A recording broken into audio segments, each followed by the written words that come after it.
Welcome to Death and Aliens, an in-depth look at horror and sci-fi TV from two friends who vaguely know what they're doing. I'm MK. And I'm Courtney. And Courtney, how are you?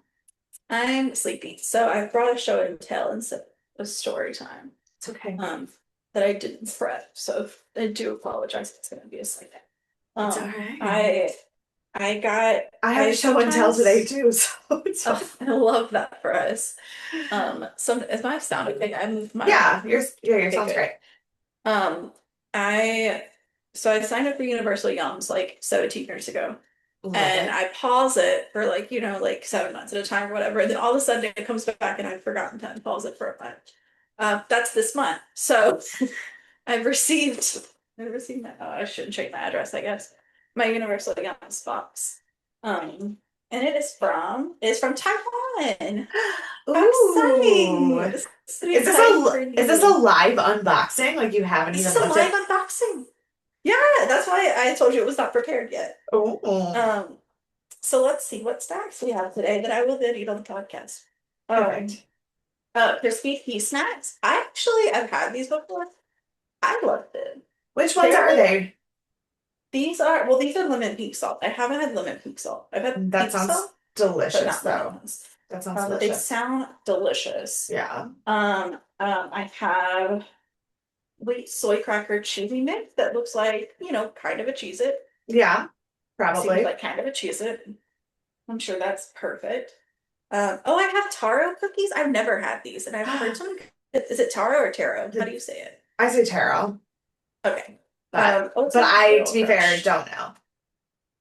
It's fine. It is what it Yeah. is. I think I'm having a taro crumbs, but there's a couple pieces in there. But I've heard really good things about But even if these. you can just taste if you like the flavor and then you can move on Right. and enjoy all of the taro things in life. I'm saving that one because it scares me. Um, Can't wait. this is a Taiwan chocolate ball, and Is it's that, got chocolate. is it hazelnut in the middle? No, it's peanut butter, or Oh, it's creamy peanut feeling. So I assume it's like a oh, peanut butter, but it yeah. has mochi and chocolate coating. Oh. Um, Oh, that sounds amazing. yeah, it sounds pretty tasty. And then I don't know, have you ever gotten any? Have you gotten one of these boxes? Yeah, I sure have. Okay, well, Dan got my parents a subscription for Christmas a couple years ago, just like the 3 month one. And then I ordered like one of the mega packs where you get like a bunch of different countries at once. oh yeah, yeah, As yeah. a gift for like my students, my eighth graders last Mhm. year who were like just obsessed with weird food for our Sure. overnight field trip thing. It wasn't a field trip at the school, but for like our lock-in, I ordered one of the gigantic mega mix boxes and we like tried everything together and My friend Sarah did that. I love yeah. it. Well, they had changed their like format from the first Mm, time I did it to recent, and yeah. so they started adding in like little chews, little bite size. Yeah. So I love their mango high chew, but this I one is I'm obsessed with high chews in general. I didn't know high chews so existed good. until I moved to Asia because I don't think I they were don't like big either. in the States and now Mhm. they are in the States again. Like they've I started don't to know come what's through. popular here.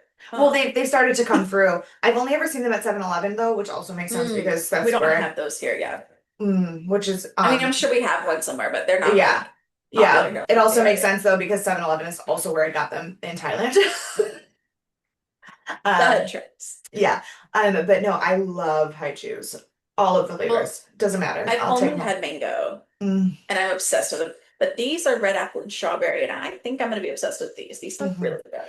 If Um, you do find a 7-Eleven and you check, the one that I've been seeing here in the States is called like the Dream Cloud mix or something, and it's like cotton candy and blue raspberry, and like okay. they're delicious. See, here's the thing: is like I don't love an Arrowhead, and I don't love like a Now and Later, any of those type of things. Oh, Whatever. I Those are do. not my thing. But Listen, these, I'm obsessed. I think it's because they're softer. they They're a are bit softer, softer. but basically anything that Um, is sort of gummy and mostly, mm. but more chewy than gummy, I want. Like even down to like the fact that the Werthers, my favorite Werthers are the ones that like you suck on them and then they become chewy instead of just Oh, being I candy. do like those. But I have really sensitive teeth, so everything hurts. Um, but these don't hurt. I like them. I also shouldn't be chewing any of these things. Let's be very I mean, honest. no one really should. Teeth are not supposed to be like really put to the test. That's not their function. But I also so these are a smoked plum candy. I love Mm, plums, so I'm really excited to try this. And this is the thing that scared me that I'm pretty sure it's gonna be terrible, but my mom can count, so I'm gonna make her try it too. Um, it's a bubble tea popcorn, that sounds and absolutely unhinged. that is oh wait. The flavors are normal though. It's Okay. almond and caramel and cheese. Yeah, okay. Which doesn't sound like bubble tea, but does sound like I will not hate You this. know what? I bet you the bubble tea is that it's made from tapioca, not from corn. Let's see. Nope, it's made with popcorn. Oh, well then I don't There's know. not even a little bit of tapioca in it. Well then why the fuck is it called bubble tea? Maybe it looks like it when I open it, which I'm not right now. Nope, it feels like popcorn too. Oh wait, maybe not. Maybe that one's a little bit rounder. No, that feels like popcorn. Um, I don't know. I'm It's just a gimmick. I'm confused. I don't like that. Well, it's first of all, it's black, and it shows it in tea. Like it shows you a bubble tea. Like that is the experience. And then you turn it over, and it's like almond and caramel and cheese. And I'm like, first of all, don't put that in tea. Just eat that outside as a popcorn. I mean, you could put Um, almond and caramel in tea, but not popcorn, just but I'm like not putting an almond caramel popcorn in a tea. right. No, that's what I'm saying. Like you could put almond Right, and caramel flavoring in my right. tea, but probably not Yeah, popcorn. yeah. I have to fix my window. I'm sorry. It's okay. I also am having window issues today because it's sunny. Anyways, that's my show and tell. I can't wait to try these things and make my mom try them all. She's gonna like maybe one of them. Um, and I have a latte because I'm very sleepy. I have hot cocoa because I can't function without it. Well, my Uh, dog ate my box of hot cocoa, so I'm hoping she doesn't die. That's what I came home to same. today. So she lost all of her weight back to being in shape, and now she's a menace. So we're having a latte to deal with that. Fair enough. How are Um, you? What's your show and tell? so today was what is called West Fest. And it is Hmm. like a field day, basically, but we have all these cool tie-dye shirts and whatnot. And It it looks takes comfy. Is it a comfy it's show? very comfortable. What happened was I drove to work and then I circled the parking lot and there was no spots. And so then I drove home and said, fuck it, and texted Chrissy and texted Chrissy and said, just come to my house, we'll walk. Because we had been joking about the fact that when West Fest was happening and we had no parking spots, we were just going to walk from my house anyway. Um, Mhm. so we did. So Chrissy came to my house and we walked to work. So we were solidly 45 minutes late for work, but that's fine. There was nowhere to go. I mean, it's a fall fest or whatever, Yeah, and whatever you call it. yeah. And then they like weirdly had classes in the morning, but only like some of the classes so that they could make sure that every kid got their lunch period. But then also there was lunch during Hmm. the festival, so like that was dumb too. Whatever. We have thoughts on how to help run it better, and the administrative Story of my assistant life. the administrative assistant who was in charge of it like is very very sweet. She's actually the one who made my tie-dye shirt for me. She had a breakdown Aw, and said that it was like awful and she felt terrible about it, and we were like no, like it was great, you need to breathe. And so we've already told her that we're gonna sit with her and talk with her and like help her figure out how to make it better in a way that is not telling her you fucked it up, because right. she Because didn't. It that's was not nice. well, and also because she didn't. It really was like there were things Yeah, that like the kids were over it after a couple. Like something like that can really only be 2 hours. Once you're on hour four, yeah. no one cares anymore. The kids wanted to go home early. Hmm. Fine. Like let's figure out a way to make that happen. Let's do it as a half day. Like we don't like That's you know what we what. did. So we like, but that she didn't mess that up. She wasn't in charge of whether the kids got to go home early or not. Right? Right. Like so like it was things like that. Like she was upset. But so all of the teachers had to like supervise different events or sections of this festival, obviously. And what the E&L department did was we did the henna table, which when we first years ago started West Fest, and Chrissy did this, she actually like had a student teacher who was from somewhere in the Middle East who was actually capable of doing real henna.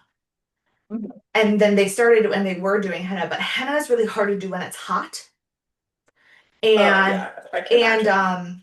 I mean, and I've had henna done in very hot countries before, and it is like I had henna done in Malaysia, and it was a process to get it done in how hot it was. Um, And they're skilled at doing Correct. And Yeah. so it has in the last couple of years turned into not actual henna, but just body markers, like the actual markers that they make that they sell that are skin safe, that are like semi-permanent tattoo markers. Hmm. So we were working that, which then in order to show the kids what to do, obviously we had to give ourselves tattoos. Sure. Um, However, you were so it's just like one small one, right? well, it started with this here, which is the Valaris Mountain from Akatar. And all Okay. three of us have this matching on our wrists. We were like, oh, we're Cute, so cute. cute. But you can't leave me with nothing to do in a table full of markers that are skin safe without it becoming a problem. Idle hands are the devil's plaything. So I have already sent this to Courtney via Snapchat, just a picture of my arm, and it just said, I call this art piece Ode to Romanticy. So I have the mountains here, which are from Akatar. And then this is a crescent moon and six stars, which is a tattoo that the main character in the Akatar books has with a quote from Akatar. But then I also have this, which is a symbol from the Throne of Glass books. And then this, which it says Rune Danon, Crown Prince of the Valbar and Fae, which is from the Crescent City books. And then this Okay. is the Empyrean Dragon Signet relic from the Fourth Wing books. And I freehand drew all of these on my arm by myself. It did look very good. I looked at all of your detail on Um, your Snapchat. It looks yeah, quite good. it is. I was really impressed with myself. My other arm is less artistic. It is Homer Simpson. Um, Oh, but I love it.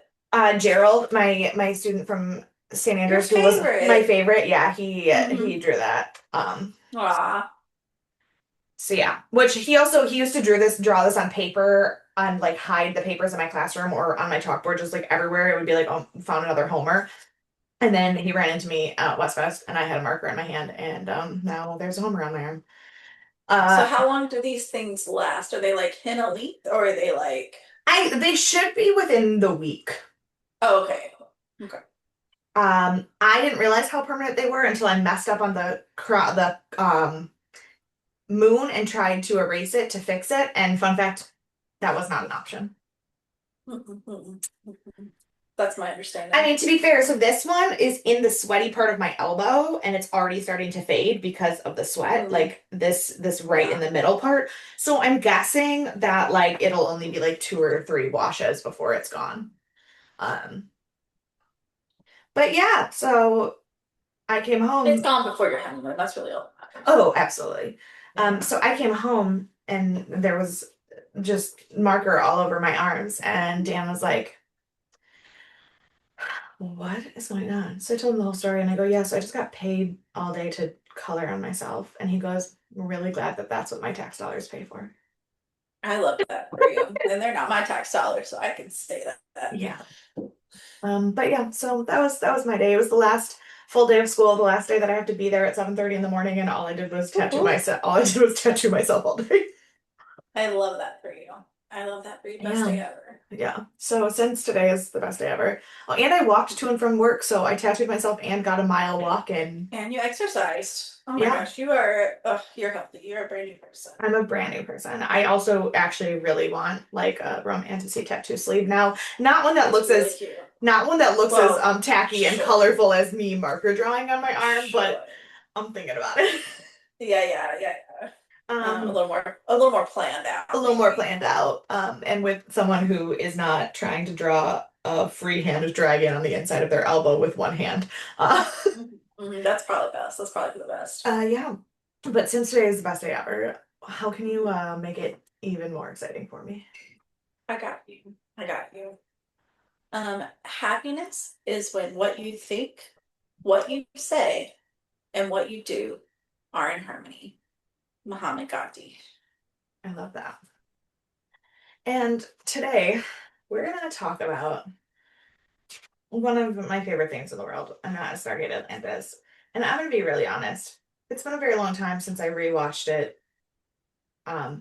well, it's been never that I've watched it with the eye that I'm watching it now. And it's been a long time since I've Hmm. rewatched it. And I really wish that I would not have split this into two parts. What do you mean? Like Rising Part 1 and Part 2. I really wish I would have gone with the IMDb Mm, moniker recommendation. of it being a recommendation of it being one episode. Just because you really have to listen to this podcast and next week's podcast for any of this to make sense. That is fair. That But is I mean, you fair. should be listening to every week's podcast. Right. But Like Doug. so today we are talking about Stargate Atlantis season 1, episode 1, Rising part 1. Um it was rated 8.3 stars and it premiered on Friday, July 16th, 2004. The number one book was Sam's Letters to Jennifer by James Patterson. Never, never heard of this. I just refuse to do any more research on James Patterson books. I just go No, James I've seen Patterson it. wrote. Um, the number one song was "Burn" by Usher. I know. I love Usher. And the number one movie was iRobot. Did you? I watched that movie one time 1,000 years ago, and I feel like I've never seen it in my whole life, but I've definitely watched it at least once. I love that movie. Sometimes I forget that I Am Legend and iRobot are two different movies. Those are not the same. They are not the same, but they're from the same time period, and they're both Mhm. Will Smith basically being the only man to save the world. And so, like in my mind, they're just the same movie, even though they're for Yeah. sure not. But I have seen iRobot and not I Am Legend, which is probably one of the reasons Oh, why I didn't I've definitely seen I Am Legend more than once. That one I actually do know. yeah. I do know that everybody gets mad about the dog. Mhm. That's what I know about that movie. Yeah, And I fair. know that their like ending was not at all what the original ending was supposed to be. See, I don't know the original ending. Or I think it's, isn't it based on a book? Yeah. Yeah, I don't know. I haven't read the book, so I don't know anything about it. Mhm. Well, on this day, the UN convicted Emmanuel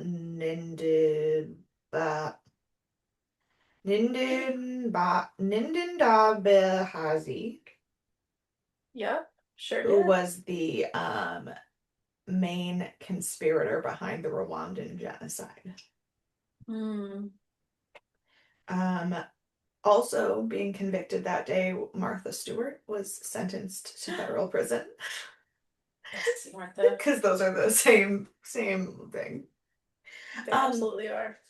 and the UK contemplated decriminalizing prostitution and reopening brothels. Absolutely. That's a lot to happen in one day, but A I lot. I stand it. I stand it. Yeah. Um, this episode was directed by Martin Wood, written by Robert C. Cooper and Brad Wright, and edited by Brad Rines. So our team Regular is team, regular. regular team is doing their thing. If you are Hmm. just tuning in for Atlantis and you have not watched any of SJ1 or SG1, Oh, sure, yeah. too bad. I'm not telling you One, what's anything wrong with you? right. Join us. And also you should know who these people are. Um, Right. our star of this episode is Joe Flanagan, who plays Major John Shepard. No, I don't know. Here's the thing. At some point, he stops being a major and becomes a colonel. I don't know when.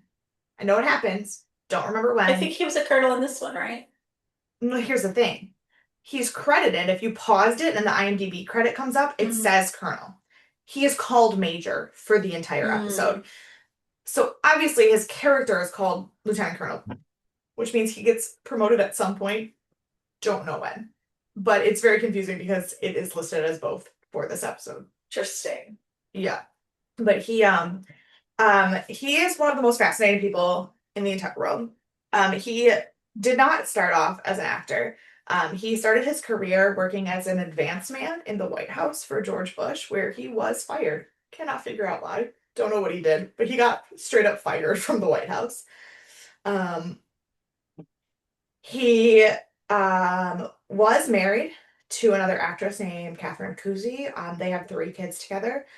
His kids are teenagers. And he personally told me that they are very annoying. You said he personally told you that? Yeah. Um, I met him Uh, in what year did I go? to LA and break my face. 2023? Yeah. What?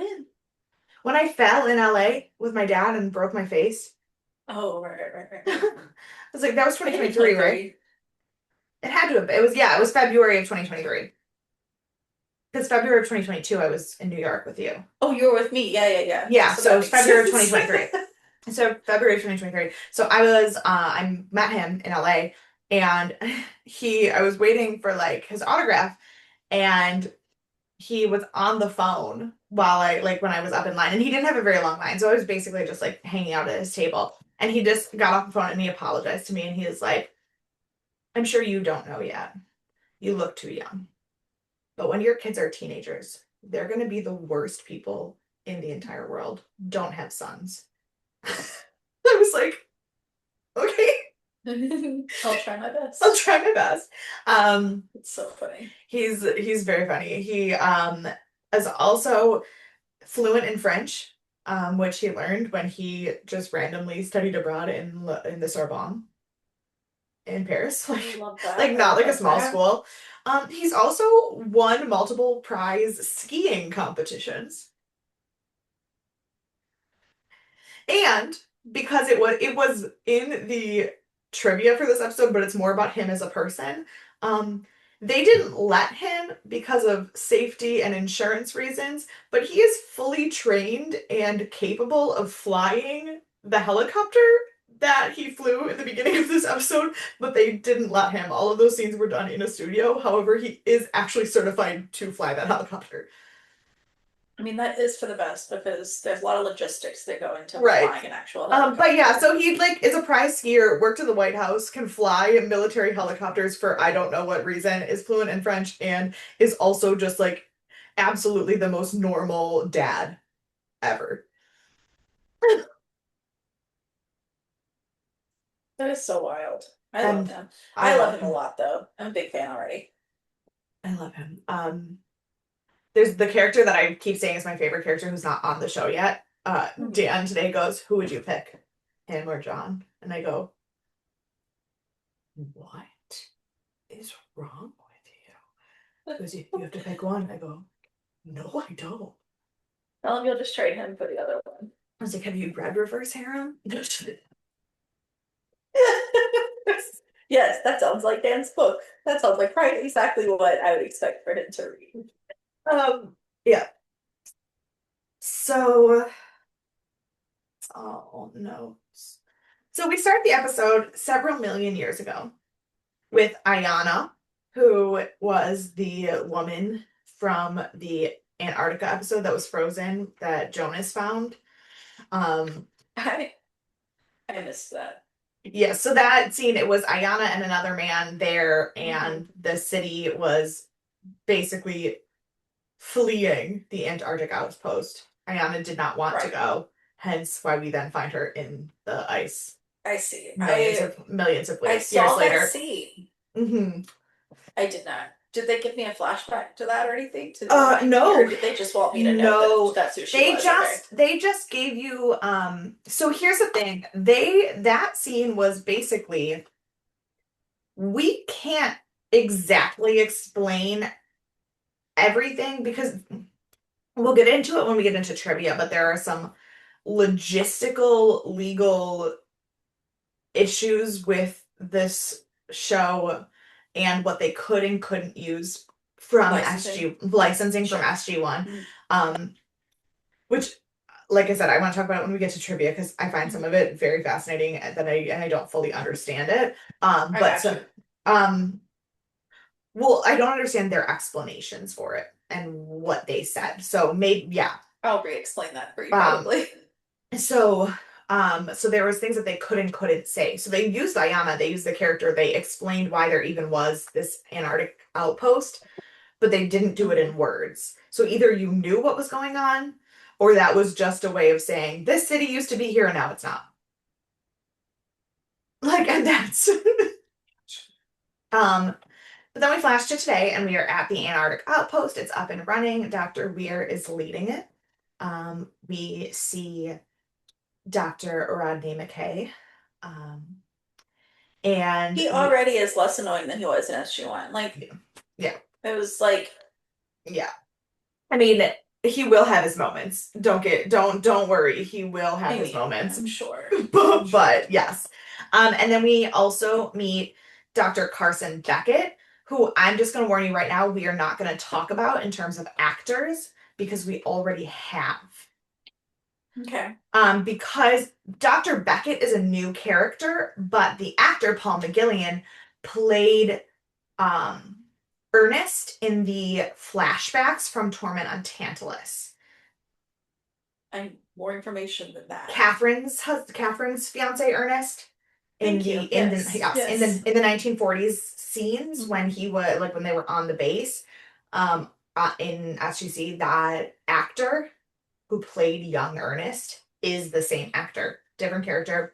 But Gotcha. because of that, we will not be returning to talking Sure. about him. So, Sure. That tracks. That tracks. um, but so we find out Dr. Beckett is working with Dr. McKay, and they have done some research, and they have discovered that there is a genetic marker that allows some people to be able to control the ancient chair and the ancient technology. Rodney does not have this marker, but Dr. Beckett does.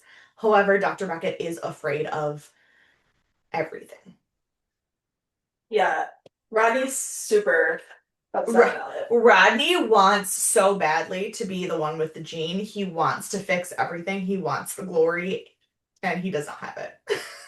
Yeah. Doctors are like, we can try again for the third Third. time if you want. um, Daniel is there working on the base with them. He pulls them aside and he shows them that he has finally discovered that they actually do have the address for Atlantis. However, it is an 8-symbol address, which I have briefly talked about in the past, is the way of leaving the galaxy. So you have 6 symbols as a coordinate for that planet. You have Mhm. your home signal, your 7th signal that is your home signal, but there is an 8th signal to say that you are moving into another plane dimension of Right. movement, which is the galaxy.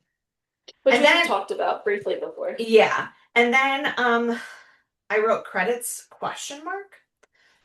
Um Hmm.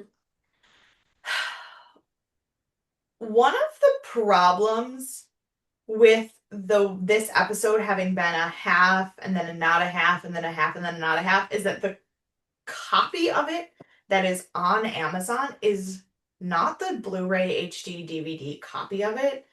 It is like one of the syndicated versions of it where it was a 2-part episode instead of a 90-minute episode, which is why they just keep randomly having the commercial bumps in the episode. I see. At least I really hope that that's the case because if I play episode 3 and there's still commercial bumps, I'm going back to my parents' house and getting the DVDs because I'm not doing this. I mean, I have commercials, so I don't know that I noticed Oh, a you would have difference. noticed because every time it goes to the commercial, it says has a big blue screen that says Stargate Atlantis, like an actual bump. Oh, I think I only noticed that once or twice, but I did notice that now that you're saying it. Yeah, it And I don't think I happened. noticed it every Oh time no, anytime I thought I was at work. yeah, So, it happened every commercial break. There was a commercial bump every time, and I was like, what the fuck is mm, happening? yeah, There also yeah. was not a full credit sequence for either this or the Mm-mm, next mm-mm. episode. So, Yeah, I was thrown off. But did that happen when we started Stargate? Like, didn't one of the early episodes not have it too? yes, and that's why I'm not making any judgments on what Amazon is showing me until I get to the 3rd episode, because I understand that we've already talked about the drama of whether this is 1 episode or 2 episodes. Right. So I'm just like, let's just get into the season and then see what happens Yeah. before I give up on Amazon. Um, so then we cut to a helicopter arriving in the Antarctic carrying Jack. It is an unnecessarily long sequence of just a helicopter flying. Um, but I guess that's what you have to do when you take one story and make it a 90-minute story. No, this was 2 stories. It is 2 stories. It's just It is, yeah. It's just the way that it was set up is kind of strange Yeah. when you actually separate it. But yeah. Um, Back in the outpost, Rodney is bullying Beckett into getting back in the chair, and he can't get it to work, and he's being really annoying. But then he finally like focuses and breathes, and accidentally sets off the weird jellyfish weapon, and it immediately goes after the helicopter. Uh-oh. Uh-oh.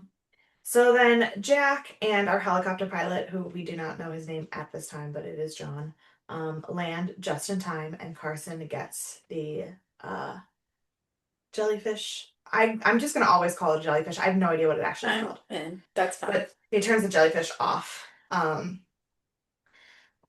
Then Jack gets to the base in one piece, and he leaves his pilot there and says, "Please don't touch anything," which Sure, sure. sure, Sure, sure, sure. sure. Um, Daniel then explains to the team, which is Carson, Dr. Weir, Jack, and Rodney, that the entire city of Atlantis packed up and flew away from the planet and went somewhere moved on to a different planet in what we now know as the Pegasus Galaxy, and they want to check it out. Jack is very perturbed by an entire city flying away. I really want, when they said this was Pegasus, I really want this every like um I'm so sorry, I haven't slept in a while. Every like military element or every new situation to be based off of a declassified CIA document because you have Stargate and then you have Pegasus, there's Pegasus or Pegasus Blue Book or Blue Pegasus or something. Yeah, I just want all of them to be named off of declassified CIA documents. well, maybe. Um, but in order to get the Stargate to have enough power to go to a different galaxy, they need a ZPM or a The ZPM, said as PM. a ZPM, to power the gate. Which, like I said, we saw the ZPM last season at the end of Stargate SG-1, and I said, don't worry, we will learn all about it. So the orange power crystal that Jack stole and brought back to Earth is called a zero-point module, or a ZPM. And to be fair, despite the fact that I am not Canadian, I do usually call it a ZPM because Rodney is the person who talks about them the most Mm, in the show, and he calls them as Zed. And Carson is also not American, so he also says Zed. So Carson and Rodney say Zed, which then in my inability to like fight for being American, also call it Zed. Um, See, it doesn't bother. Like, I don't know that I've ever said Zed for anything other than now that I've just repeated this. yeah, But I just listened to an episode of Right-Handed and they're English for those of you who don't know. And they just had a whole thing about Zed versus Z because of the Zodiac Killer. yeah. And now I'm like, I can see it. Zed's fine. Like, I've been listening to podcasts so much that it just like sounds I normal now. I don't I don't like it in terms of um linguistics and language learning because I think Yeah. it's confusing to teach people English and have a letter that has more than one sound to it. Like Yeah. I don't even like the letter X or the letter H because Mm-mm. what they sound like and what they are said is Yeah. like when, Like, when how do you I explain H to someone who doesn't know right. Like how to say it already? Like, when I'm teaching the letter X and the pronunciation of the letter X to my students, I literally write KS. I don't write mm, X because that's the sound it makes. So I don't yeah. like calling it Z because in a linguistic sense, that's incorrect. Right. But it's not, I'm like, haha, I'm an American and I think my English is better than you. It has nothing to do with that. It has to do with the fact that I teach non-English speakers the English language and linguistically it doesn't make sense to call it Z. Yeah. But in this case, it's the name of something, and so like it doesn't bother me. Right. Um, and then Rodney explains to us the science behind the ZPM. And basically, what it is that there is like it's basically like a nuclear fusion crystal, like all within itself, and it is way more powerful than anything we have on Earth and way more complicated than anything we have on Earth. And he explains how it works, and Jack's like, and this is one of my favorite Jack's lines. He goes, "That was a perfectly wasted explanation." because it was great explanation. Still gonna say no. Yeah. Um, oh, I'm sorry. Carson is not in this meeting where they're discussing whether they can take this mission or not because he's out in the foyer bragging about his ability to control the drone and how great he is. And Shepard hears him and is like, "What the fuck, dude? You tried to shoot my ship down." Yeah. And then he just keeps asking really obvious questions for anyone who should be there. And Beckett is like, "Do you even have clearance to be here?" And he's like, "Yeah, General O'Neill just gave it to me." And he goes, "Great. Um, where do I even begin to explain to you what is happening in this room right now?" Like, um, back in the war room, Jack and Daniel are continuing to argue about the use of the ZPM. But they basically determined that this trip to Atlantis would be a one-way trip. They only have enough power in this module to get them to Atlantis. They do not have enough to come back. However, the thinking behind that is that if the ZPM is ancient technology and they're going to the ancient city, they will likely be able to find more and get themselves back. And if not, that's a risk they're all willing to take. Um, we go back to Carson and he is explaining ancient technology to John. And the shepherd, because he can't help himself, sits down and is immediately able to power the chair. Poor Rodney. Carson freaks out, runs to get Weir. They all come out and see that um not only can Shepard like use the chair, he can use it like correctly, way better, faster than or more intelligently than anyone else on the base. Um, so then we go to Weir and Jack, and she is still bugging him about the expedition, and he's basically agreed to the expedition as a whole, but she's like, "But I really need him to go with me." And Jack's like, "Absolutely not. You cannot take Daniel. I need him on Earth. Like, you are not taking my best friend." And she goes, I'm not talking about Daniel." And he's like, "What?" And she's like, "I need Major Shepard. Like, he is the only person who can use this ancient technology. I need him." And she and he's like, "You realize that like he has a black mark like on his military record because he's incapable of following orders." And she goes, "Have you met yourself?" I was just about to say, what a hypocrite. But he immediately goes, "Yeah. So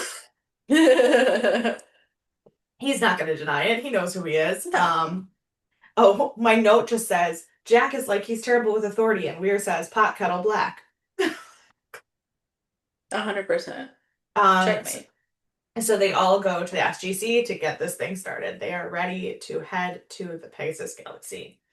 Um, we have a nice team where we are a nice team, a nice scene where Weir is giving her international team a pep talk. And this is where we find out for sure that like it is a fully international team. Like obviously Carson has an accent and Rodney is Canadian, but Rodney is Canadian and was already working for the US government. So Right. like that's not really a giveaway. But we find out that this team is international because of the way the Antarctic expedition was working. It does consist of people of at least 12 different countries, which is all very exciting. Um, and she's like, "We're gonna go on this mission and we're gonna leave for maybe ever." So This might be the last you see of us. Bye. hey. And Do then we have we a name for this team? Like one. the Atlantis team. Like that's was just what they're Oh, called. okay. That's why like on Gotcha. all of their jackets it says Atlantis, the patch says Atlantis. They're just the Atlantis team. Um Gotcha.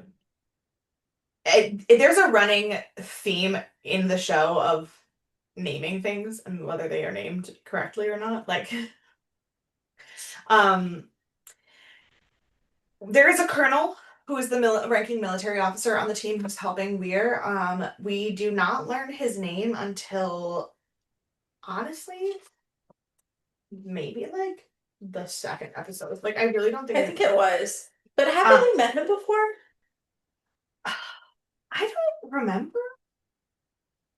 Um Maybe I've Actually, just seen him in other things, if not, but his name also sounded familiar to me. Like, um, I guess I'll let you Google it. I won't try to Google Stargate no, things. he is not. Was never in any of the SG1 episodes. So no, we have Do you not have a met him regular before. name for him? An actor name for him? Yeah, Yeah. yeah. Like he is Robert Patrick. He plays the dad in Peacemaker. He's in a lot of things. He's in Mm. Reacher, he's in He's in Scorpion, Terminator. he's in X-Files, Bridge to Mm. Terabithia, I like think I've seen him in X-Files. I mean, I know we're going to talk about it. And then, Night Agent. That's what I've been watching recently that he's in. oh, Okay. we probably won't talk about him. Okay. Um, yeah. Yeah. His name's Colonel Sumner. Yeah. So but he clearly does not like John. It is very, very obvious from the time John walks into the room. He's not a fan. Yeah. Um, they managed to establish the wormhole. It works. It was really weird for somebody to be establishing the wormhole and have it not be Walter, but that's fine. It's um, fine. All's well. they send the Malpin. It sends back a completely viable entry. It's inside a room. Everything is breathable, no damages, whatever. So Jack gives him the go ahead. Um, we see a little hot second of power struggle. The colonel tries to like start giving orders, and Dr. Weir's like, no, no, no. This is my this is what we're doing. Daniel really wants to go. I know, bless his heart. Bless his heart. And Jack's like, no, absolutely not. Colonel Sumner try he gives the go for the from Atlantis. He checks in, sees that everything's good, gives the go ahead for everyone else to start following in.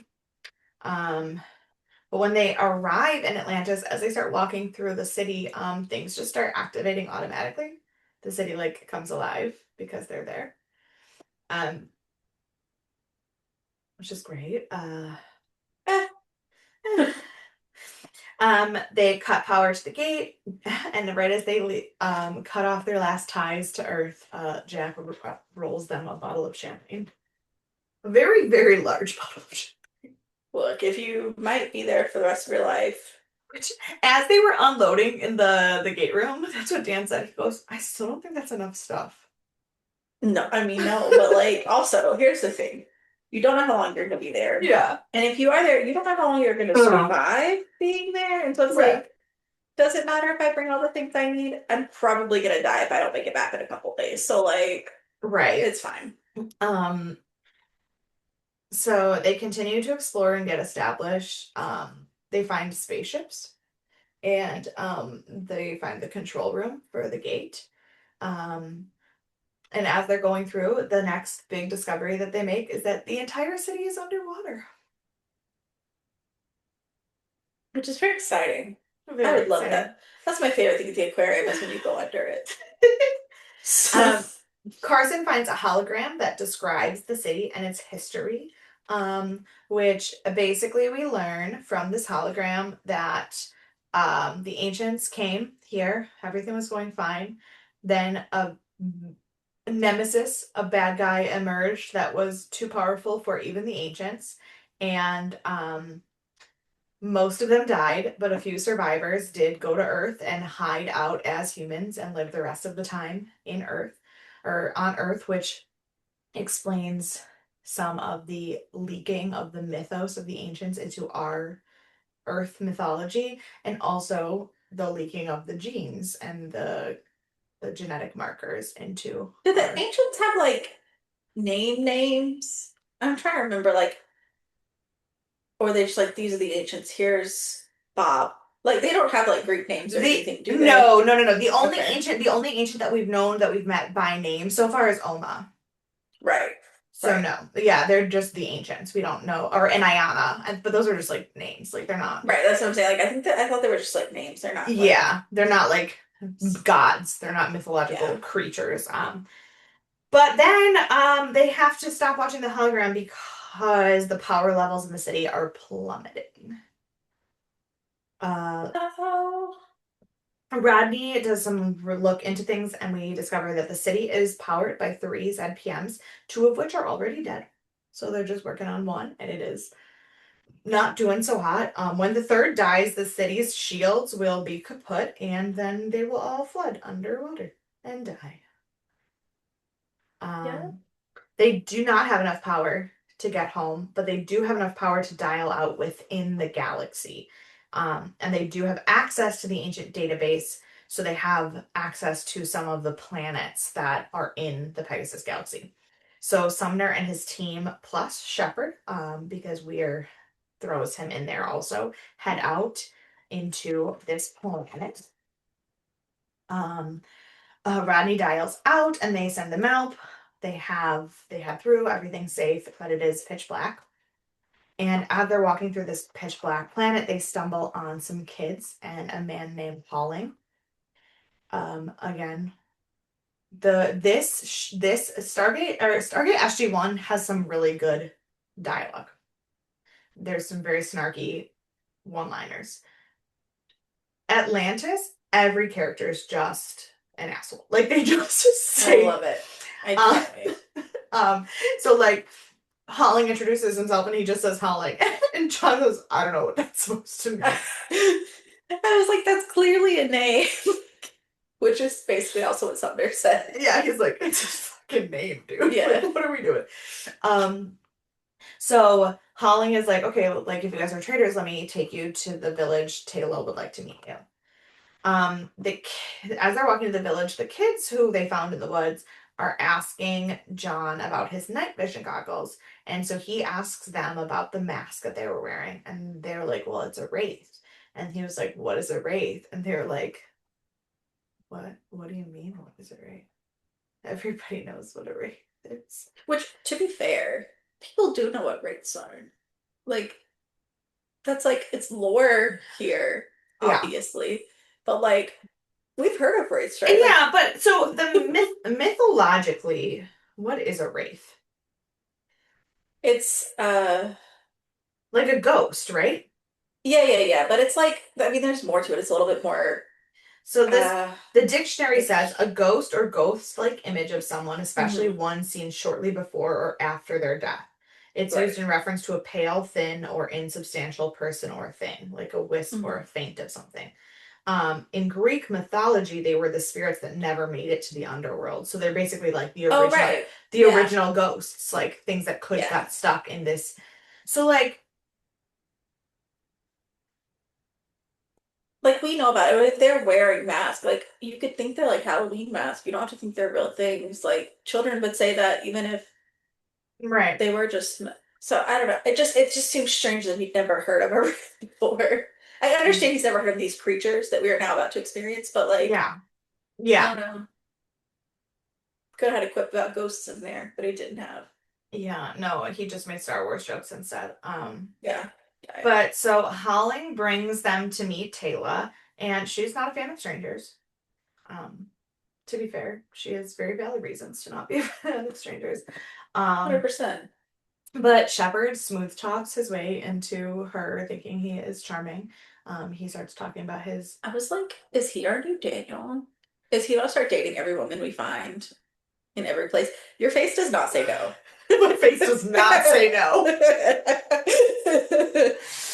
But the thing is, he's like somewhere between Jack and Daniel. He's not like he's as sassy and like over it as Jack, Mhm.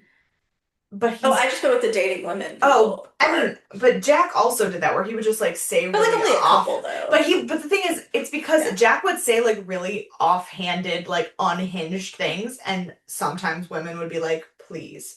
Um, Right. Whereas Daniel was like, I care about you on a spiritual level, and they were like, have He's my like, I need to children marry someone in in every every planet we go culture. to. Yeah.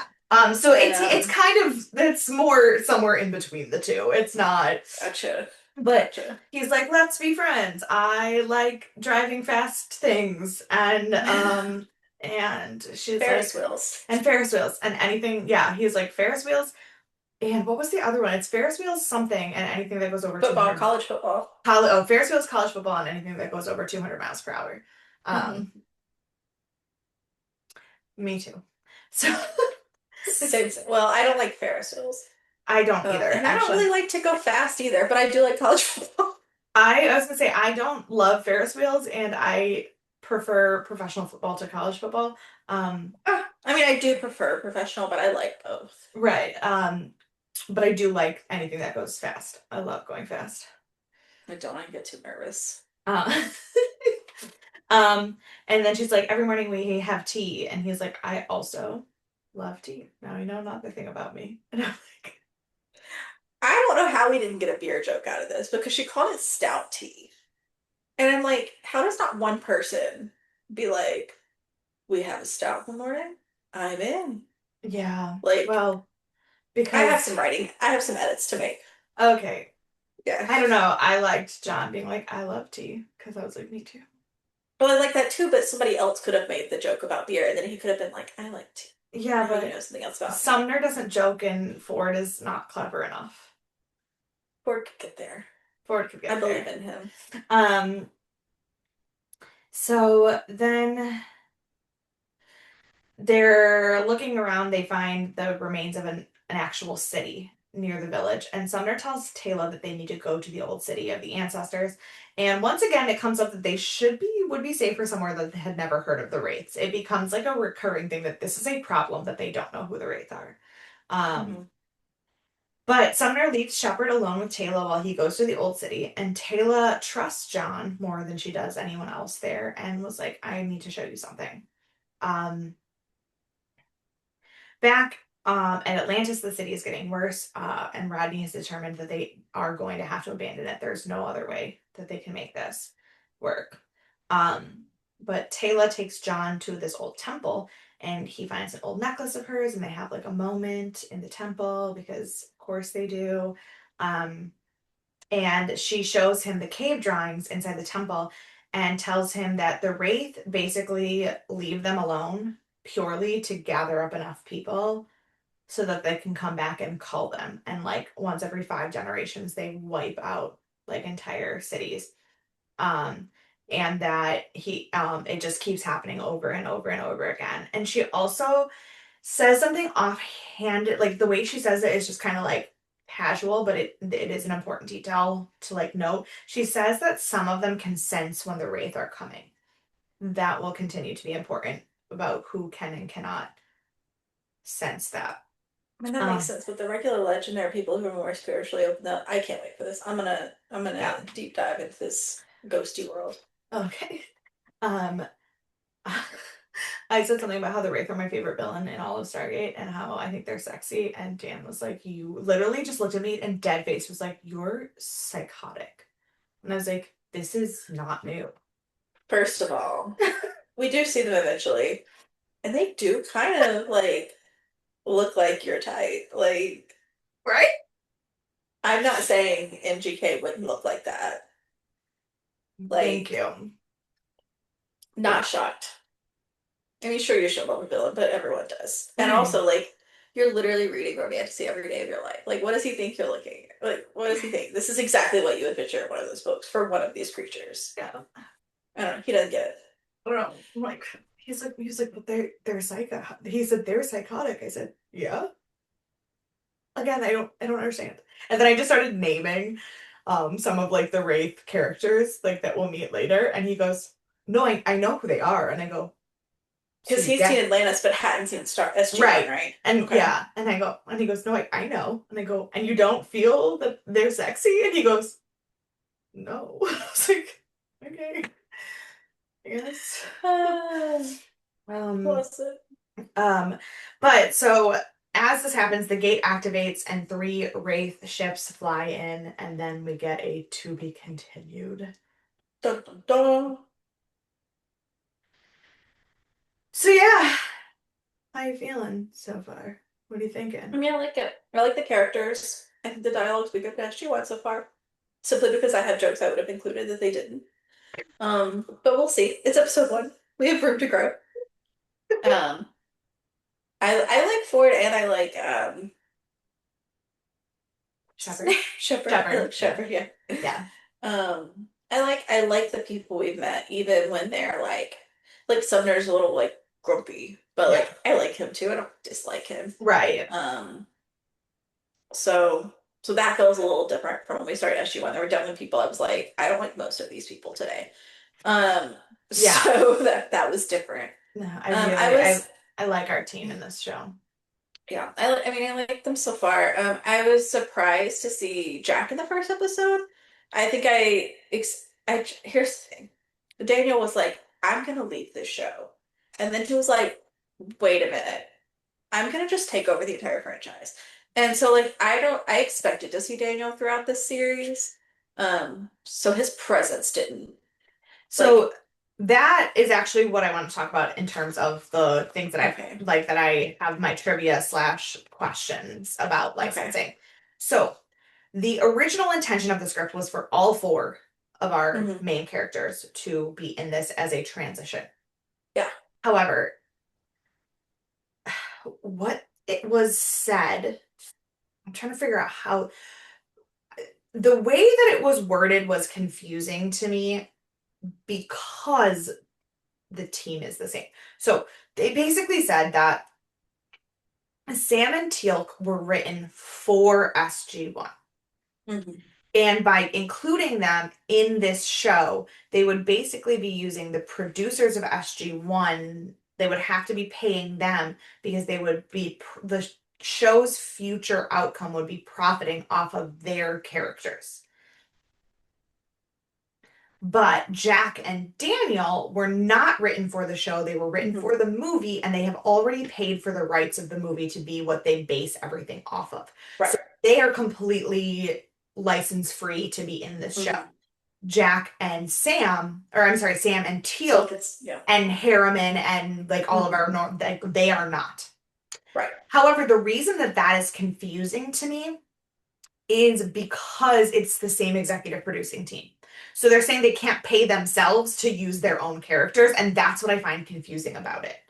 So even if it's the same production team, they might not own the rights. So here's the thing, like I'll give you a literary comparison. It's easier to Okay, understand. That's the same thing. okay, So when someone writes a book, for example, I worked with an author who wrote a book, and she wrote a 12 book series about all of these characters. However, when she released them, she got the money from it, she got the rights and everything, but the publisher owns the characters.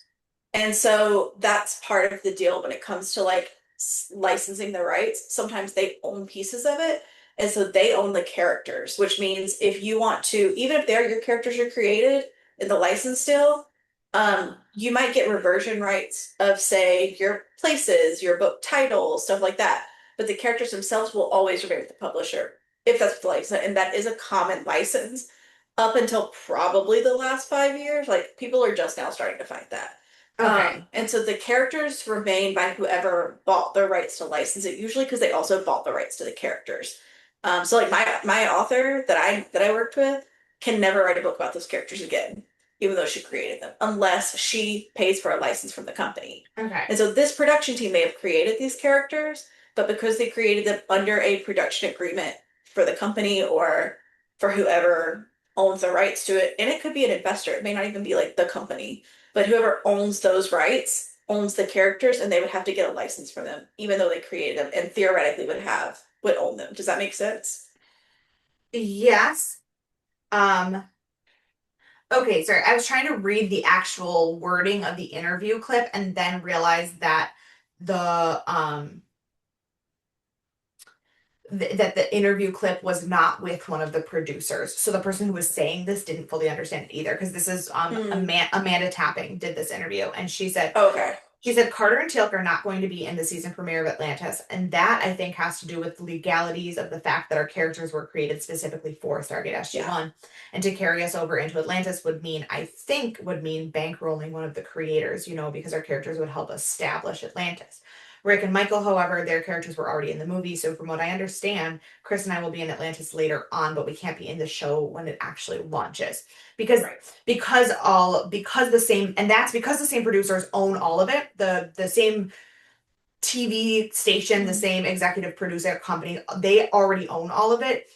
but there's a difference between integrating your characters and basically using your characters to launch something.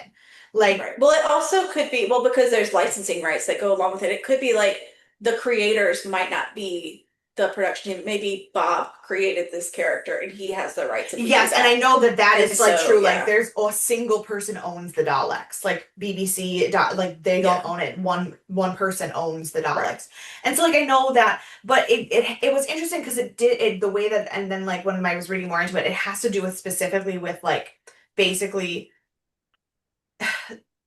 using, it's like the backdoor pilot dilemma. Like you use Right. something that is already exists in order to get people to watch Mhm. something else, and that is a financially different thing than a spin-off. Right. And also because there's like usually those kind of license agreements include terms for like promo, for pilot use, for, I mean, it can be as far down as like fan fiction. Like you get all these different things that come within the license, and they're not going to license that for 100% of the show Well, without knowing where it's they're just like going. the fact that everybody on planet Earth knows 50 Shades of Grey is a Twilight fan Right. fiction. However, if E.L. James ever said that, she'd be fucked. Like, I mean, she can say it. There are different rules with fan fiction when it comes to like parody yes, and stuff. yes, but Um, now that 50 Shades of Grey is established to the empire that it is, I don't think yeah. Stephanie Meyer would be well within her rights to be like, as soon as you start publicly saying that this came from my story, I can sue you. But fan fiction's allowed under literary rights, and as long as she's not, because it's an idea. I mean, it's an idea, not an expression. That's where the copyright issues come in. And so, Okay. like, you can fanfic something if you're not using the characters. If she had used the character names, if she had used the Mhm. character town, or even You're like, right. but like, just because it was kind of like inspired by, or she used the idea, she created a fan fiction, is actually 100% allowed. And Stephanie Meyer probably doesn't have any pull to Okay. it. Um, yeah, I mean, there's a Stephanie lot Meyer's, of intricacies. they're both terrible writers, so it really doesn't matter. But 100%, 100%. um, but yeah, my yeah, most of my, actually all of my trivia is stuff that we already talked about because it was about the licensing stuff and about Joe and his helicopters. Um, there was Yeah. like, to be fair, there was like a absolute boatload of trivia, but it was all like really weird, like exactly the model name of the helicopter and No one like, cares. and I was like, none of this is relevant to me No. at all. So I did not.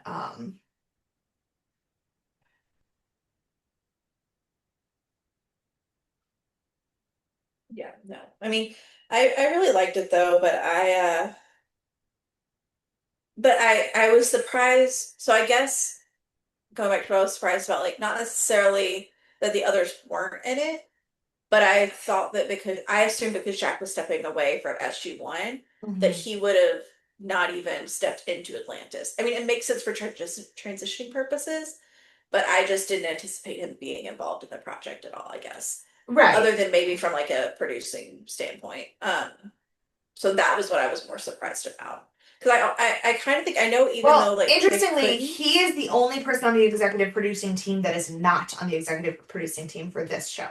Oh, interesting. Yeah. So he did take a step back. He Yeah. just not in that same way. I will say, even though like it is a licensing legal issue, it wasn't like a choice per se to not include Token Sam. I think it was probably better not to have the full team there because you don't want this looking like an SG team handoff or like we're trying to, build from this other like this is a new show and we want to be able to kind of highlight the characters. And I think if we had the whole team, we wouldn't have been able to highlight some of the new team as well. That's fair. That's fair. Um, And it's not that it's not that they're like Amanda said, will be attached right. later. It just can't Mhm. be in the beginning. And I do think that Yeah. that's fair. Yeah. Which I think is fine. I think being too heavy-handed with SG-1 would have would have taken away from some of the new Yeah. show a little Agreed. bit. So I'm Yeah. glad that it was just the two of them. And they weren't major parts in it. Once we got to Atlantis, Right. they're gone. Like Yeah. it was physically, it was the actual physical transition from Earth to the new galaxy that we Right. needed them for. because otherwise And it it would. was really smooth. And it was nice to see those characters. I think that it helped having two of them there. Yeah. Like it would have been weird to not have any of them there. I mean, we did have Weir, so it wouldn't have been like completely brand new people we've never seen before. But I But thought it was nice to also, have a transition, but not yeah, open get any of but them. also a character that we've only had for 4 episodes, two of which were played by a different actress, being our Yeah, only link to the other show would have been harder to like get yeah, behind. I agree. Yeah. I agree. I thought they did a really smooth transition. Yeah. Well, who you want to punch? Um, I don't think I really hated anyone this episode. Hmm. I guess, for lack of a better choice, I'm gonna go with Sumner for being kind of grumpy. See, I think he's more than grumpy though. Like he's grumpy and he doesn't like John, but particularly the way he treats Taylor irks me. I mean, that's true too, yeah. So Yeah. he would have been my top choice. But because you picked him, I am going to go with Rodney. I He love would have been my Rodney. second I choice. love Rodney. We all know I love Rodney. Um, but he did he just complained a lot this episode. He really did, bless his heart. Which won't be the last time, but I would be shocked to hear it was. um, who is your MVP? Hmm. I mean, I guess I'm gonna go with Shepherd because, Yeah. he did all of it. Mhm. Yeah. So, Yeah, I I'm trying to determine who it is based not only on this episode and not on the part two. Um, I will say I played around a little bit with like Weir or like Jack for like determining like this team was gonna like risk it all or whatever, like yeah. And I think I am gonna go with Weir because she did fight for them to go. She fought for having the correct people on the team. She like and then her whole little speech about like if you don't want to do this, if you understand how serious this is and you can't do it, go. Like I'm not yeah, upset, just like and she is a good leader. So yeah. I'm gonna go with her. I like Just yeah. So yeah, that is we have started Atlantis. Yay! So our next Sci-Fi Sunday will be part two of Rising. If you're watching it on the DVD, you've already watched both parts probably. So join us. If you're watching it on Amazon, it is still terrible quality and has weird episode bumps in it or You commercial give him a bumps in it. teaser. Well, the teaser is it's the part two of this episode. Like, we're gonna wrap up the story. We're gonna find out what happens with the wraith ships. Like, come Yeah. on. Also, we find out why the episode's called Rising. So that's my teaser. I love it. But before that, we will have an episode of Thriller Thursday where we still talk about Paris though, so it's not. Look, we're hanging in there, and We're hanging in there. We I'm are so brainstorming close. post Hannibal, so just We are so a couple more close. episodes, and then Oh, I got you. so close. Well, before our new series, we'll still have With Kevin. Kevin, we'll have American Horror Story dip to cleanse the palate Yeah. from. Which, if you guys don't know, is one of the highest. It may still be the highest ranked season of American Horror Story. So It's one of the highest, but it's not still the highest. yeah. So And I have location based knowledge, so and do I've got some I. stories to tell. So, I have some location based knowledge too, not nearly as much as you, but I have also actually been to some of the locations from that mhm. show. So So stay tuned. Just push yeah. through. We only got a few more episodes. We're gonna do a wrap up. We're gonna watch Hannibal, and we are gonna close out our Hannibal series. So Please hang But in there with us through the yeah, end of it. yeah. Um, if you have thoughts or suggestions for where we go after, please email us at deathandaliens@gmail.com or follow us on any of the social media at Death and Aliens. You can follow me everywhere at EMKAY_superstar. And you can follow me at CE Cloud 13. And we will see you on Thursday. Bye.